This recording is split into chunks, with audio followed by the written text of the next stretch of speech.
All right, let's dive in. Today, we're looking at something that might sound a little dry, an old legal text. But I promise you, it's anything but. We're exploring a really powerful and, frankly, unsettling idea. How the law can be used to put a respectable mask on what is, at its core, historical theft. And we're going to start right here with the man himself, William Blackstone. This quote gets right to the heart of everything.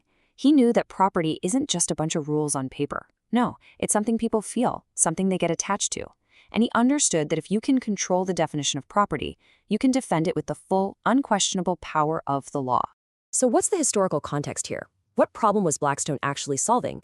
Well, in England, you had the land enclosures. These were violent, systematic acts of kicking people off common land.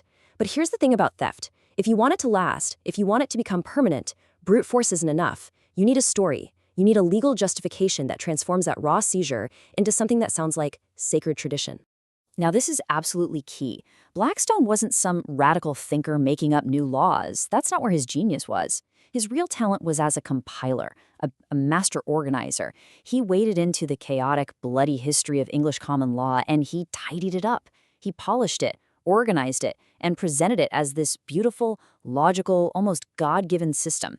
You could say he was a sanctifier. He made theft look holy. You can really break this process down into 3 steps. First, you've got the actual brutal theft, the enclosing of the common lands. Step 2, that active theft gets codified. Blackstone and others wrap it up in the language of statutes and legal precedent, making it look like just part of the system. And then the final brilliant move, that codified theft is rebranded as a sacred inheritance. The violence just vanishes. All that's left is the calm, authoritative voice of the law. And here's the beautiful irony of it all. In his own words, Blackstone himself knew that the whole idea of a piece of paper giving you ownership of land was totally made up. He literally says there is no foundation in nature for it. He knew it was an artificial system, and yet this is the man who would dedicate his entire life to building the most powerful, influential legal justification for that very system.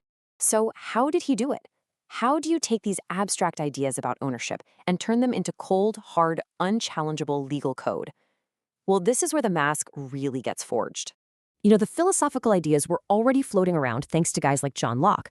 Locke's theory was all about mixing your labor with the land. That's how you come to own it. But that's a theory, right? It's speculative. Blackstone, he wasn't a philosopher. He was building a practical handbook for running an empire. So he took Locke's tidy little idea about labor and essentially added, and also conquest, and also just being there first and planting a flag. He turned a philosophical justification into legal permanence. He made it law. And this was his weapon of choice: the commentaries on the laws of England. You have to understand, these 4 books were more than just a legal text. They became the operating system for English common law. For judges, lawyers, and administrators across the growing British Empire, this wasn't just one of the books you read. It was the book, the source code. And of course, a tool this powerful doesn't just stay put in England. This mask, this legal grammar, was packaged up and exported around the world. The commentaries became the go-to manual for colonial expansion. I mean, just look at the physical journey this book took. It's barely published in England before it becomes a foundational legal text for the new United States. Then it's literally packed onto ships of the East India Company and sails to Bengal. Suddenly, you see it being cited in courts in Barbados and Canada.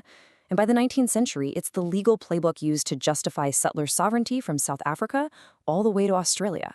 It's the intellectual scaffolding of empire. And this wasn't just some vague influence. We're talking about his words being used directly to draft treaties, to issue the land patents that dispossessed indigenous people, and to create the commercial monopolies that extracted wealth from colonies. Whether you were in Bengal or Barbados, Blackstone's idea of order was the legal framework, the scaffold, that made global-scale theft look perfectly legitimate. It's easy to think of this as just dusty old history. But that mask, it never really went away. You can still hear the echoes of Blackstone's work in our legal systems right now. No, really, this stuff is still active. Blackstone's logic continues to provide ideological backup for existing power structures. It helps make huge wealth inequality and hierarchies seem natural, even inevitable. It's what cloaks domination in the language of legitimacy. This is the very DNA of modern corporate and property law, this incredible ability to take something that began as a historical act of theft and transform it into a permanent, unassailable legal right.